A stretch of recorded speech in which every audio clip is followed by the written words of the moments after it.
The Israeli army has launched a series of coordinated raids across 4 cities in the occupied West Bank, calling it a counter-terrorism operation.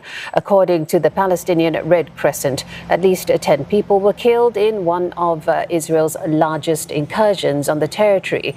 The operation involved drones, bulldozers and hundreds of soldiers across Jenin, Nablus, Tubas and Tulkarem.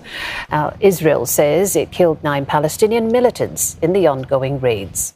The Israeli foreign minister has called for the evacuation of Palestinians from parts of the northern occupied West Bank. Mr. Israel Katz says the army is seeking to, quote, dismantle Iranian Islamic terror infrastructures established there. President of the Palestinian Authority Mahmoud Abbas has reportedly cut short a visit to Saudi Arabia to return to the West Bank amid the rising violence. The spokesperson for Mr. Abbas has called on the U.S. to intervene immediately and force Israeli authorities to stop their war on the Palestinian people. The raids are happening as fighting in Gaza continues.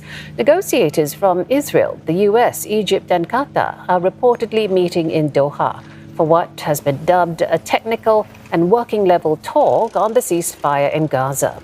The discussions come a week after mediators held a round of negotiations in Cairo, which failed to produce a deal.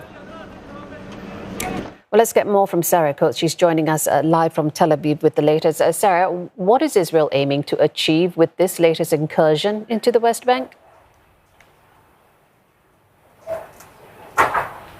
Hello there, Jill. The military is calling this an anti-terror raid. It is the biggest since 2002, since the second Intifada. It's believed to be trying to root out these operatives who are believed to be behind this failed suicide bombing attack right here in Tel Aviv last week. Now, we do know from the Palestinian Authority that at least 9 people have been killed so far, others wounded, with many people on the ground saying they expect this to actually go on for a number of days. And we are hearing some fresh information coming in, Jill, that Israeli forces are now entering a Shufat camp that is just north of Jerusalem. Hundreds of soldiers going in there too. I'll just elaborate a little bit on that statement you had from the Foreign Minister, Israel Katz. He said, we must deal with the threat just as we deal with terrorist infrastructure in Gaza, including the temporary evacuation of Palestinian residents and whatever steps may be required. He said that this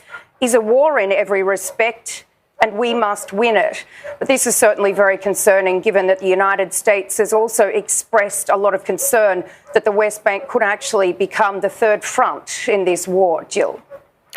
Sarah, meanwhile, negotiations are trudging forward. What else do we know about them? The particular negotiations that are reportedly taking place in Doha.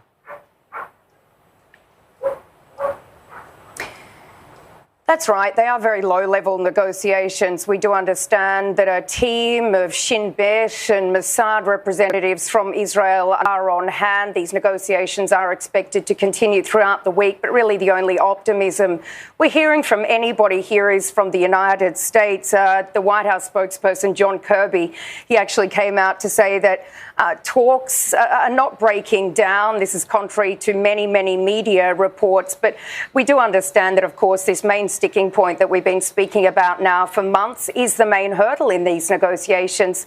And that is Israel's refusal to pull troops out of the Gaza Strip, namely the Philadelphia corridor. This is this very narrow strip of land that separates Gaza and Egypt, and one that the Israeli Prime Minister Benjamin Netanyahu says that if troops are removed from, that this could then see a resurgence of weapons smuggling from Egypt into Gaza. But certainly there is a big push here on the ground in Israel for this deal to get through. Renewed protests in Tel Aviv today after this rescue of this 52-year-old former hostage from tunnels in southern Gaza yesterday. Family members are now taking to the streets once again, demanding that a deal be done now. Jill.